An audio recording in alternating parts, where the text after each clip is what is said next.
Thank you very much, Janet, for that, and good evening, everyone.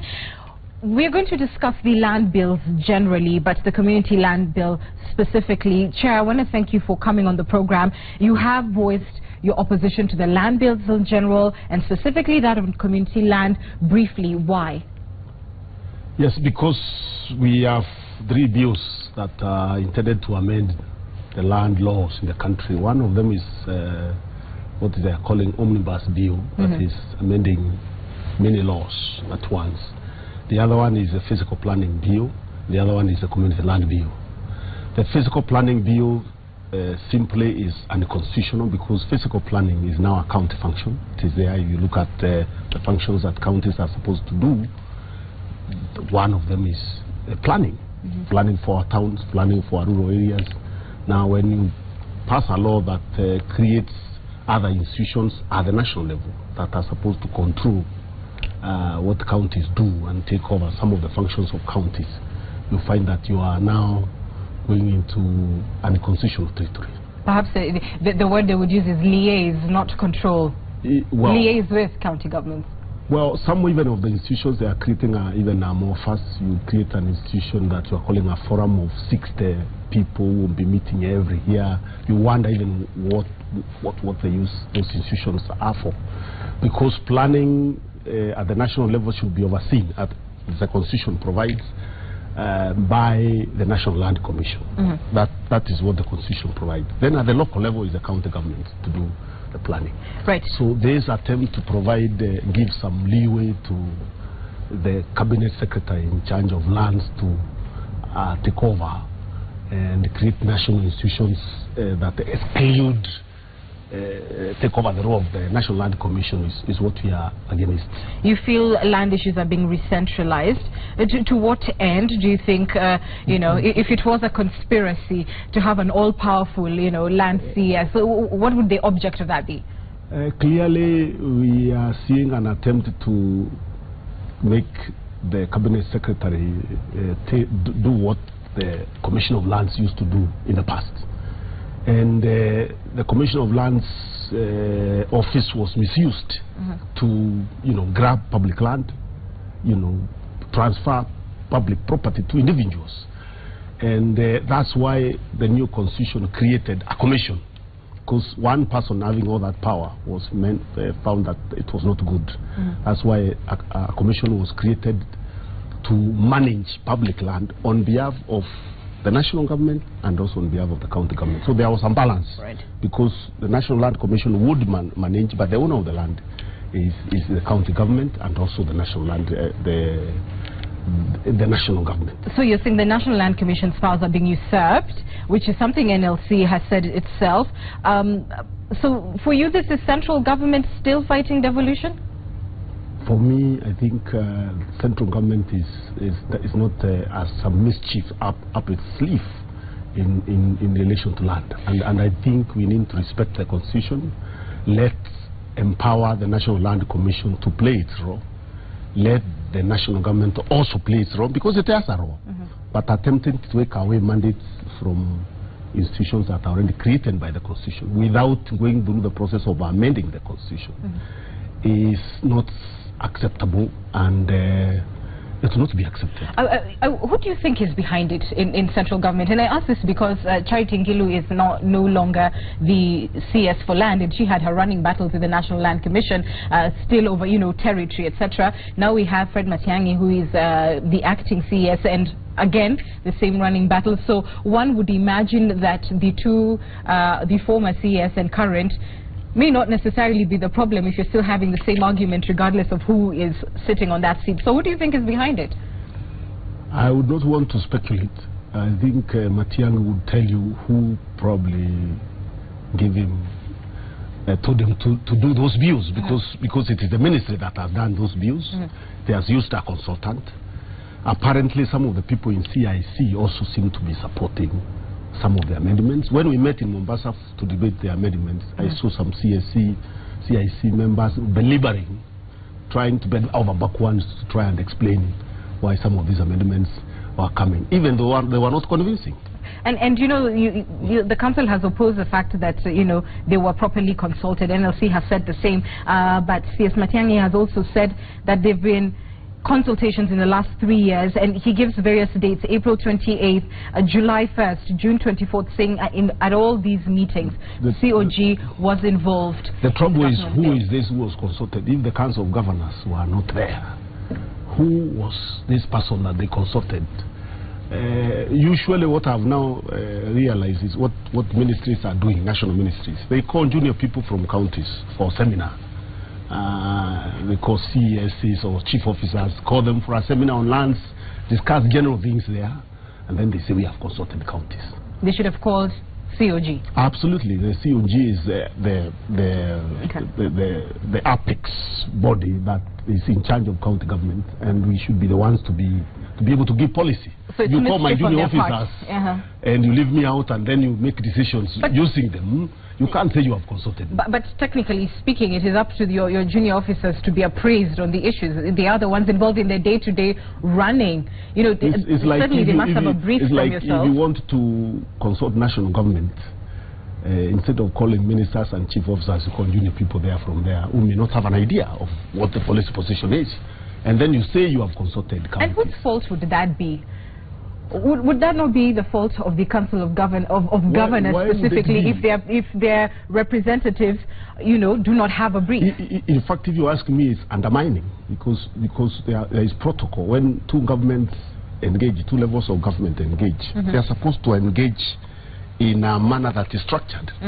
If you want to meet my CSs, my ministers, and my people, you write to me. I then talk to them, then we develop a policy, then when we meet you, we are already. But you don't go behind my back, I call my junior people and then say you have done consultations. Why would you not? This is part of the problem. We need a structured way. We have a technical committee that is in law that is supposed to relate to interface between the two levels of government. That committee is not working. Why would you not sack these officers if they went behind your back and put forward they went knowingly? I'm not saying they went knowingly. Supporting. They go to seminars. You know, these usual seminars that national government invite people. Sometimes they go there without knowing. They don't go there by design. You know, a seminar is called. They go for those seminars. Sometimes we don't know. Like those ones, said he called for lands. You had no idea about them. Okay, absolutely not aware. At least the Committee of Lands, in the National Parliament. Those ones called us. And those are the seminars, the meetings I talked about that took place in Mombasa. Okay. But that is now the last end of the game, when already the views are in the house. I suppose just to bring that to a conclusion, one would say, you know, you need to clean up shop. You need to put your house in order. Perhaps they shouldn't be attending these fora if you believe they are being hijacked for another agenda.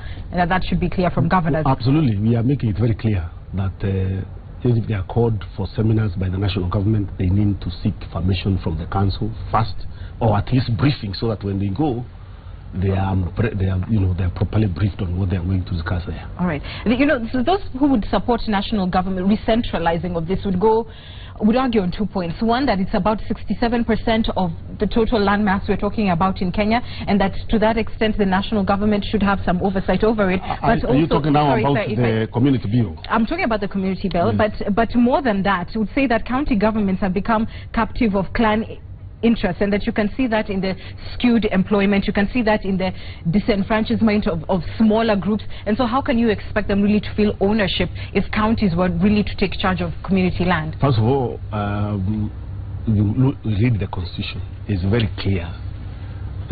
Community land is held and managed by county government on behalf of the communities. That's very clear. And the National Land Commission is the one that manages that land on behalf of the county governments.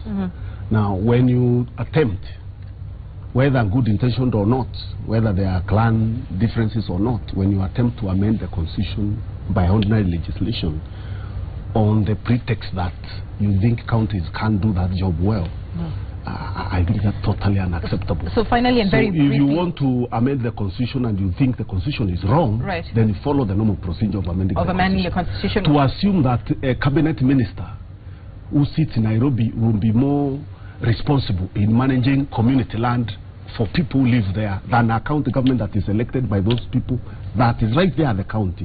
When the history is very clear, for 50 years, the way public land and even community land has been transferred and taken into private hands by the national government is really to be disingenuous. So very briefly, what's the way forward? What are you going to do about this? Follow the constitution, let the counties be in charge of managing community land. There are the land boards that are already created, which now the law attempts to disband. Right. Because those land boards are actually created through a consultative process. They are passed by the assembly. They are from the people themselves. So it is not county government managing the land directly. It is county government and the National Land Commission that has a mandate with these boards that are in place that are actually picked from the people. All right, let's talk about politics now. Yes. And you seem to be, JAP politics specifically, because you seem to be the only man in your backyard who is not fully on board with the bus that has parked in JAP. And basically, all and sundry say this is the way forward, except Peter Munya. Why? It can't just be me. In your backyard, who's supporting you? When leaders meet, a few of them meet and they make decisions on behalf of the rest of the people, and then I say no. It can't just be me. On 17th, I'm meeting the delegates of BAS from Mayo County, and you wait and see whether they will be on board on this JAP thing. You don't think you're isolating yourself politically? I'm not isolating myself at all. The county assembly, entire county assembly is with me on this. What about the senior leadership of the region, senators, governors, etc.? Governors, were they there in that meeting? All the governors in the Mount Kenya, none was in the meeting. The MCAs were there because they have been invited. They didn't know properly what the agenda is. Most of them will be this meeting. You know, people really need to stop going for these meetings where they don't know the agree. agenda. They need to. Okay. I agree. They need to stop. But for me, if you really are serious about forming a new party and you want to disband an existing party, follow the normal procedures of disbanding parties. There are organs that are usually called that make those decisions.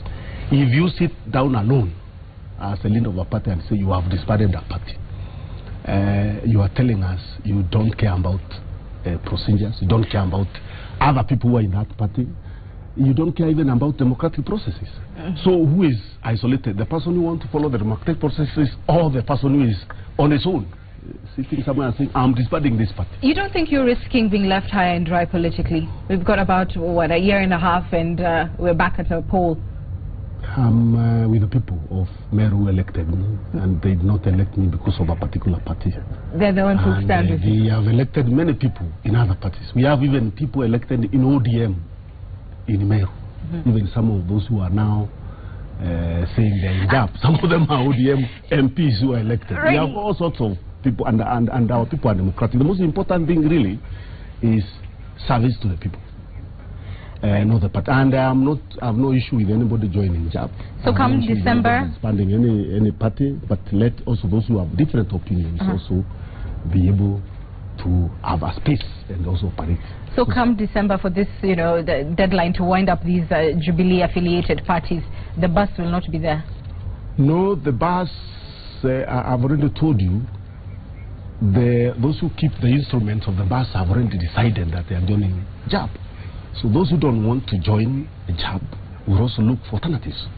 So I am not looking for the bus, because the driver and apparently the owner says he has already parked it somewhere and he has been shown the bedroom. So what is left for us, those who don't agree that we need to be swallowed in one party, we will seek alternatives. And that's why I've called delegates on the 17th of this month, delegates of BAS, for a discussion on what next, since the BAS has already left. Here's what's next with that bus. Speaking of the bus, Kiretu Murungi, who basically has been touted as, you know, one of your biggest supporters, if you like, who fanned your wings to where you are right now. Fanned the flame, was out there politicking, campaigning for you.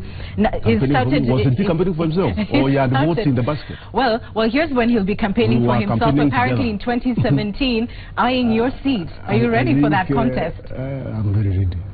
Very ready. But I can assure you, He was not campaigning. He was campaigning for himself. I was campaigning with our team. So nobody, it is disingenuous again to think there is somebody who had votes. When you are all looking for votes, you can't assume there is someone who had a vote, the other one was looking for votes. We were all looking for votes. And in 2017, we will all be looking for votes. And let's wait and see what will happen. Oh, all right. Another isolation game that you're seen to be playing specifically is that you're following the footsteps of your predecessor, Ruto, who was the previous Council of Governors chair, basically opposing, it seems, central government at every turn. I am not following don't you see, and e-procurement being perhaps the latest battle? I am not following anybody's footsteps. I am the chairman of Council of Governors, and it is my mandate as a chairman to keep pointing out anywhere where the national government or anybody else wants to undermine devolution. I have that mandate. The script does seem similar. Oh, well, if the script is similar, it's because devolution is devolution. Okay. E-procurement. And if the national government persists and continues, trying to undermine it, then we will keep pointing it out. If that makes anybody uncomfortable, I'm sorry, I mean, there isn't much I can do. Okay. Finally, e-procurement, that's one of the biggest things that you're opposing, and it appears curious to the extent that it's supposed to basically streamline payment and curb corruption now when counties really have a bad name. Why are you opposing it? Yes, we are not opposing e-procurement. We have made it very clear, and I want to make it very clear again. We are not opposing e-procurement. We are telling the national government, put in place the infrastructure. Don't, start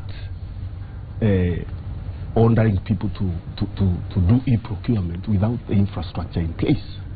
And they said the infrastructure was not in place themselves, and that's why they give counties 3 months for training and for infrastructure. We are telling them, and many counties that are ready, that have the infrastructure, are using it, by the way. So we are saying for some counties where there is a problem, let the national government address it so that they can use it. Meanwhile, before the infrastructure is in place, service delivery must continue in counties, and therefore manual systems must operate in the interim. So there is nobody opposed to any improvement in management of public resources at the county level. That is why when it was announced, we accepted it in good faith. But we realized it is not working in some counties. This is what your opponents say. You realize that the money will not be trickling where it should. It's not about the money. And let's look at it this way also. Some of these systems that are being imposed in the counties, especially the decentralization of procurement, it's also intended to give unfair benefits and unfair advantage to the elite in Nairobi to take home businesses in the counties. Even the local people, the local contractors who are not sophisticated like the Nairobians have a right to access business. That is part of the equalization that we have been talking about. That is part of distribution. So there is legitimate concern that people also at the local level have a right to access to business. So attempting again also to re-centralize business back to Nairobi by using technology is also not going to be accepted. Let's take a look at what the public is saying about our conversation.